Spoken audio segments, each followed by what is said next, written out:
Hello, it is another day of Every Little Bit Counts challenge. And today I am going to figure out what to do with beets.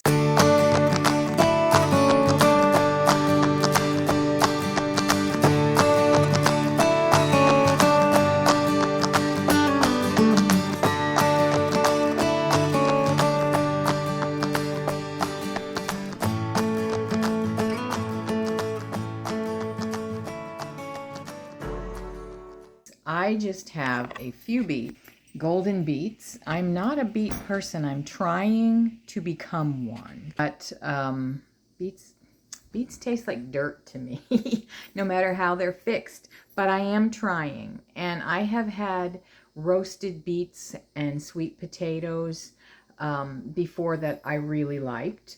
So that's what I'm going to do. I'm going to peel these things, slice them up, chunk them up, whatever. And I'm going to roast them.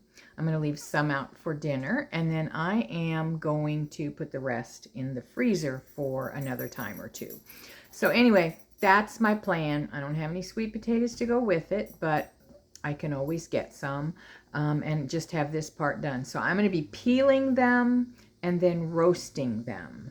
So that's one thing I'm going to do today. That's another thing. I have 3 of these big puppies. So I'm going to be canning some of this today. I'm going to water bath can it with some lemon juice to make sure that it's acidic enough.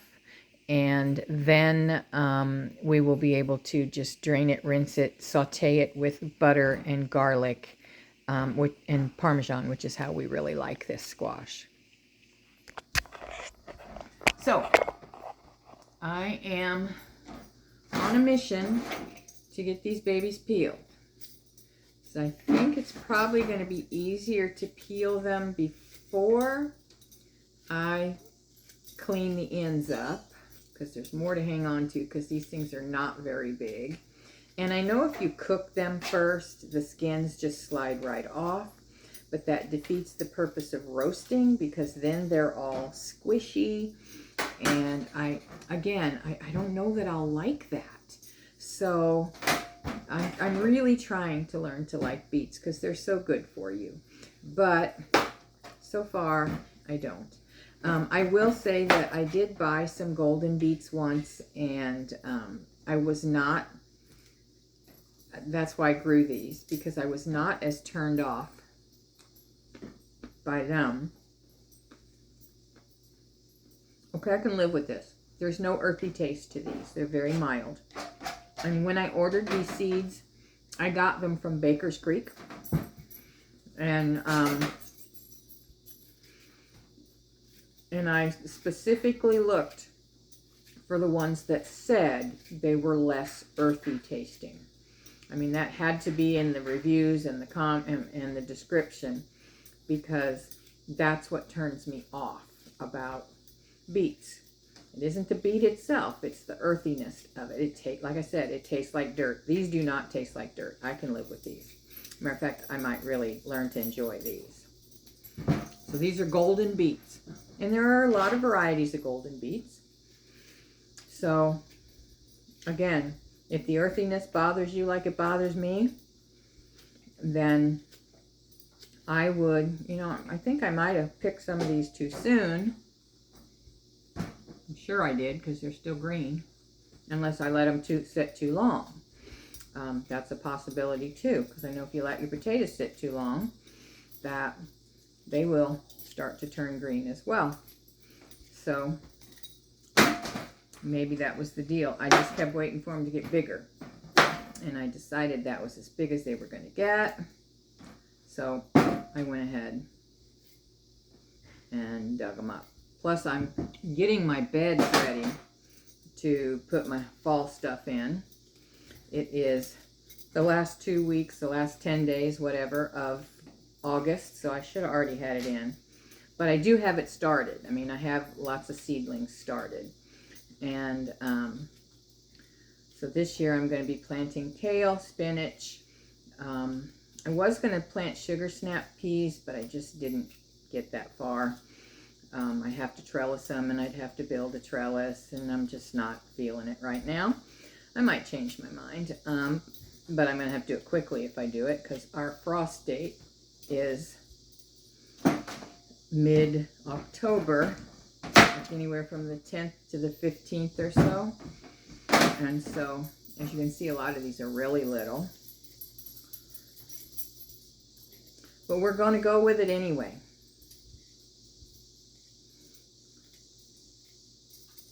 And this is a tedious job. But as I said, I did get my beds all prepped. I pulled all my old broccoli and cleaned that bed up. And I got very little off that broccoli. I was really disappointed. I got it in a little bit late. The heat stunted it. Instead of turning green, it went straight from, you know, nothingness to yellowish brown right away. And so I got like one head of broccoli. So we're going to go for broccoli again, and red cabbage, and I think I've got some green cabbage as well, but a lot of my cabbage the seeds didn't come up. And cauliflower, the seeds didn't come up well. So I'm a little disappointed in those seeds, and I will have to look what they are, and I'll let you know, because they did not germinate. And I don't remember where I got them, but I'll let you know. A lot of issues with seeds not germinating. I've been hearing a lot of homesteaders talk about that. I've had some friends who are not really homesteaders but are gardeners that I've said, you know, the same thing. So I think we need to be more in tune with seed saving. This year I planted where it was easiest to plant and easiest to grow, but I wasn't at all concerned with cross-pollination. So next year I am going to be more concerned with cross-pollination, and then I will just have to set my garden beds up. Like, everything is raised beds or container, and for me, and I plan on moving some. Of course I can't move the beds around, but I can set them up differently. Like, some of them are trellised and some of them are not, and so, you know, I might change the trellising situation on some of them so that my plants are far enough apart where I can plant two kinds of beans, but not side by side like I have been doing. And, you know, 2 or 3 kinds of squash, but not side by side like I have been doing. So that's very important to prevent cross-pollination, and then you just never know what you're going to end up with. The other thing is using good heirloom seeds, and while I do that a lot, I also use hybrid seeds. Depends upon what it is, and I believe it's F1 hybrid that will not cross-pollinate, and so I need to be a little more, pay a little more attention to that sort of thing when I'm getting seeds. But for the most part, I'm doing pretty good with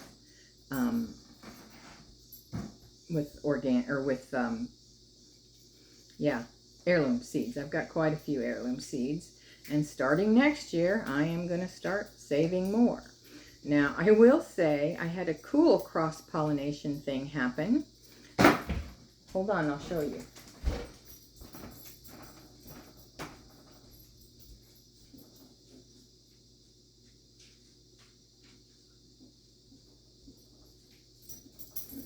One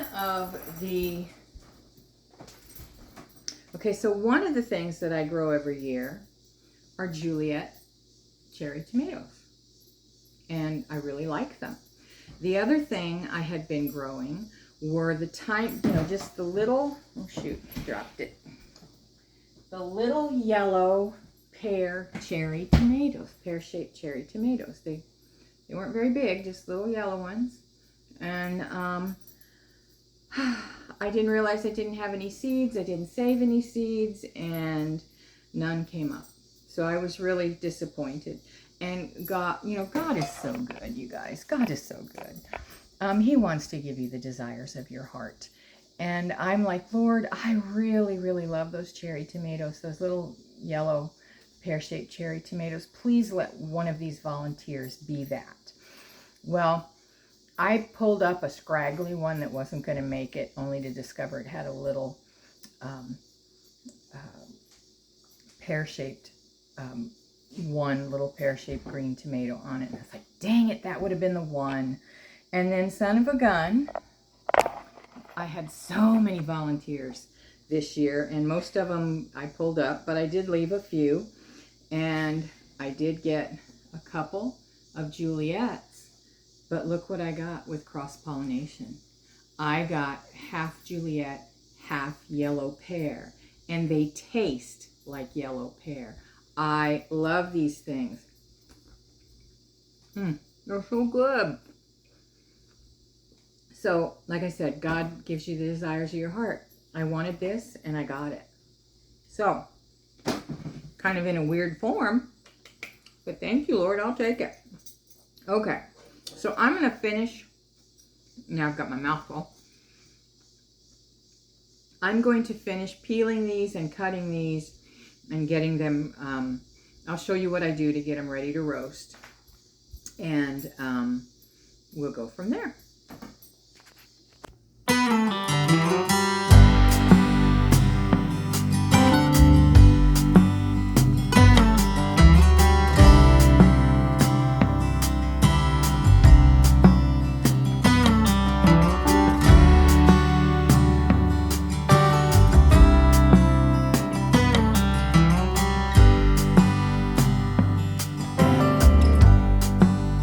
Take me anywhere that you want. I don't even care if we come back again. And as long as the stars are shining above us, then I just wanna be where you are. I don't wanna close my then I might miss a moment of you. And as long as the sun shines upon us, and I just wanna be where you are. 'Cause with you I feel no fear, and when you hold me on my Okay, so here we are. We've got all of the golden beets, and then I used up the last of the onions I grew. I did not get a very good harvest, and they weren't very big. So I finished those off. I'm going to pop them in. My oven is on roasting. It's on roast, 425. It's still heating up.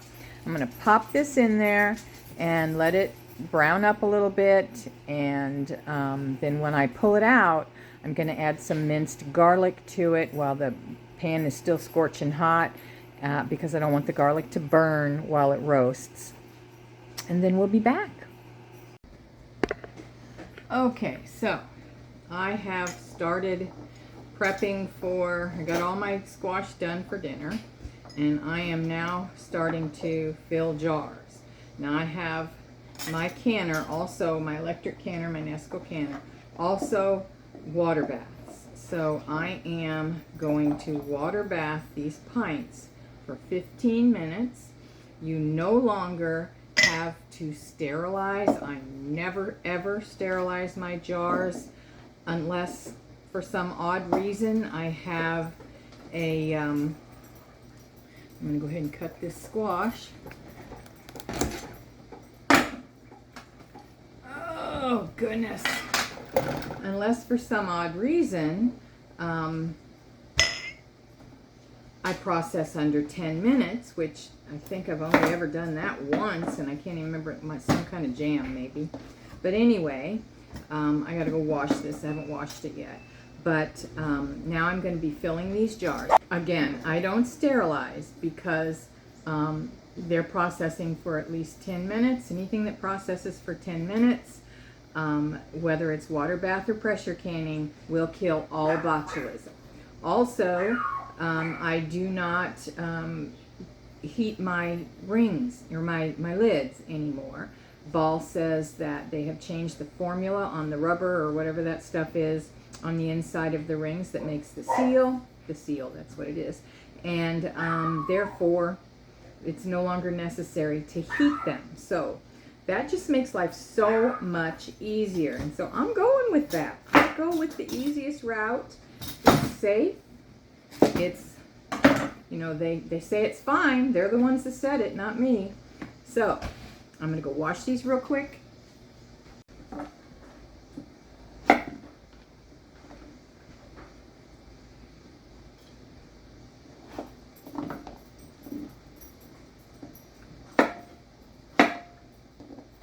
So these are a little bit bigger, so I am cutting them a little bit differently than I did the last batch.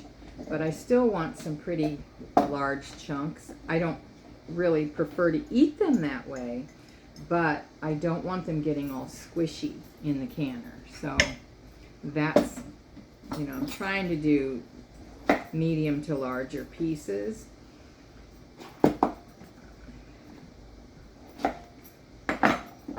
And that's what we're ending up with, something like that. That one might be a bit big. And I'm trying to make them fairly uniform so they process uniformly.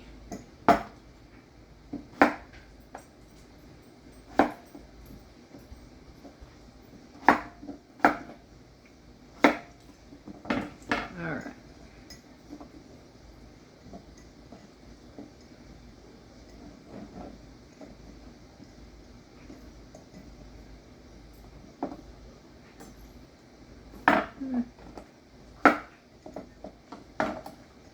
Okay, I'm good with that. All right, so there we have 5 jars filled. And that's what my canner holds, is 5 jars.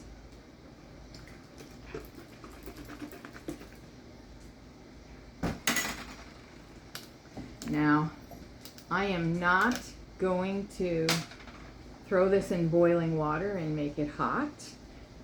Again, I don't want squishy. But in order to water bath them and make them, but I am going to put hot water. The water will be hot and tap hot, but my tap hot water is, you can't put your hand under it. I'm going to put a tablespoon of lemon juice in each one to make sure that it is acidic enough to water bath, because this is a non-acidic food. You can't water bath it without adding some kind of acid. So that's what I'm doing. It's a tablespoon per pint and 2 per quart.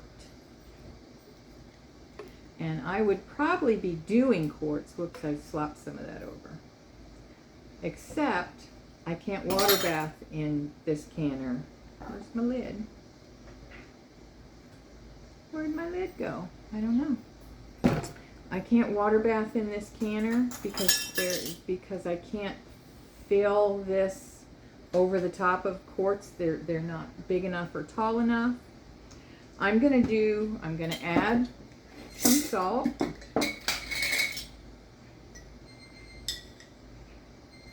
I'm doing a 1/2 teaspoon in each one. This is simply for flavor. It has nothing to do with canning at all. And let me turn this off.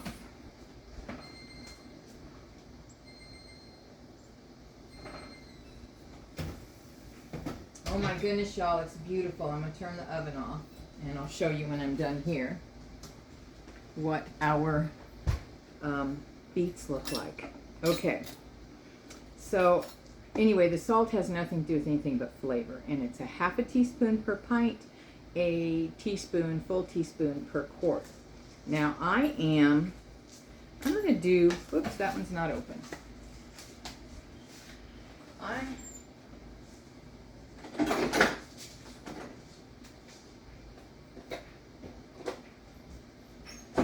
going to try something different. I have never used this like this before, only with pickling, but I am going to add 1/8, so just a half. Whew. I just got some lemon juice in a cut. Owie. So I'm just putting a 1/2 So 1/8 teaspoon of pickle crisp, Mrs. Wage's pickle crisp, in each one, in hopes that this won't get squishy. I just don't like squishy squash. So there we go. Here's my lemon juice lid. It was hiding underneath the paper towel. All right, so next I need hot water.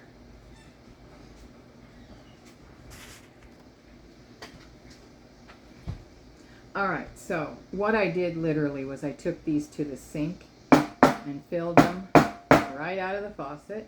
Now I'm not going to take something and poke down there and get all the air holes out, because that's going to work. If they were smaller chunks, I would say yes.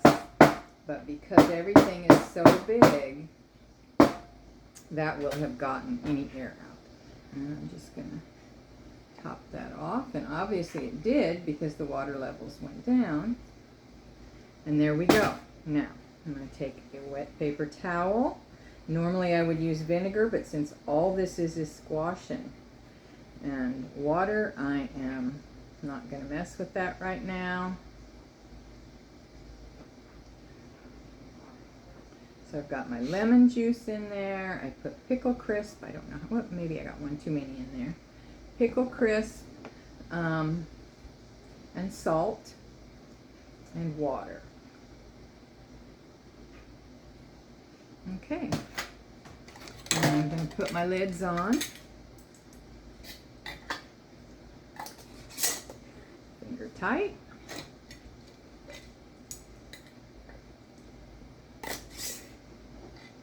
Finger tight. And then I'm going to put them in the water bath canner, and actually my Nesco pretty much works the same way, and as if you were using your stovetop. And set it for 15 minutes for pints, and we'll be back. I'll let you know. We'll be back when I'm all done with this, so you can see how many I've got.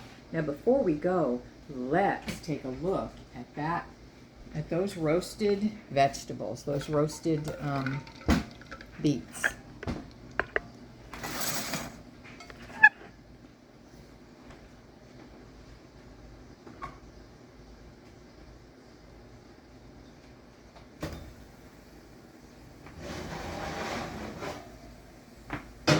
Beautiful. Those kind of cooked down by half at least. So I am not going to have as much to go in the freezer as I had hoped. But I can tell you that now I know I want to grow beets again next year. So I am going to add my garlic while the pan is still screaming hot.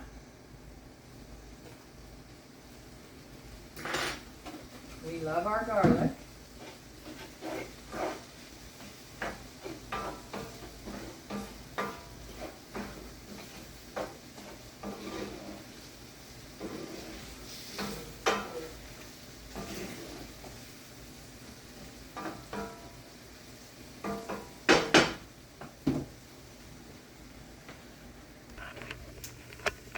Okay, so that's what we've got. Not very much. That's probably 2 meals worth, but you know what? It was 2 meals more than we had, and I'm going to put this in the freezer, and when we get some sweet potatoes or something to go with it, or maybe not, maybe we'll just eat them like this, then we'll pull them out, and we will enjoy our fall harvest sometime during the winter.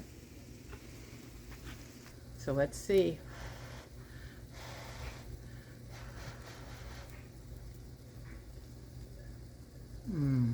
These are good. Hot.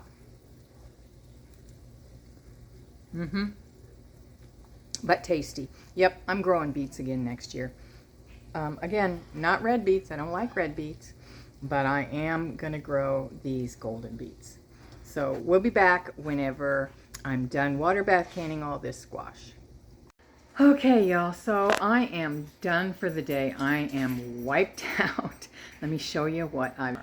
So I have done 15 pints of the Rampicante squash. I cooked a dinner and did some things around the house. I also have this one squash left. This is a 4-foot table, so there you go.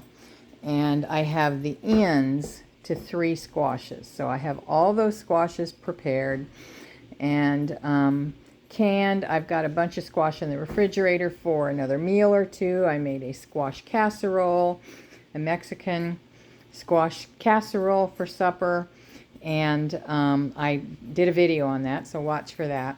And then what I'm going to do with these, probably tomorrow, I'm done for the day, I've had it, is I am going to just cut these in quarters and scoop out the seeds and shred them up, put them in Ziplocs, and throw them in the freezer and use them just like I would shredded zucchini throughout the year.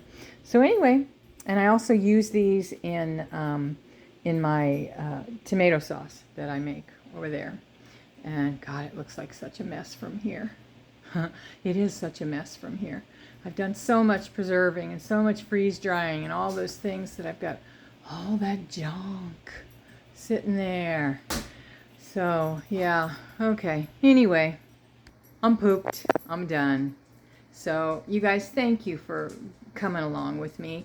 I have thoroughly enjoyed doing this Every Little Bit Counts challenge, but I got to tell you, it's wearing my butt out. I normally do preserve most days in this time of year, but now I feel like I must preserve every day. And so I need a day off. I might take that tomorrow or maybe the next day. But anyway, tomorrow's Saturday, so we'll see. So, yeah, anyway, that's it today, guys. I so appreciate you taking your time to hang out with me. It means the world to me that you think I have something to say, and I truly appreciate that. So subscribe if you haven't. Like this video. Please leave a comment. The YouTube algorithms love that, and I know you've heard me say this a dozen times, but I am trying to grow my channel, so I would appreciate it. Anyway, guys, thanks again for hanging out with me. I love you dearly. I appreciate you. Until the next video, God bless you. Mwah!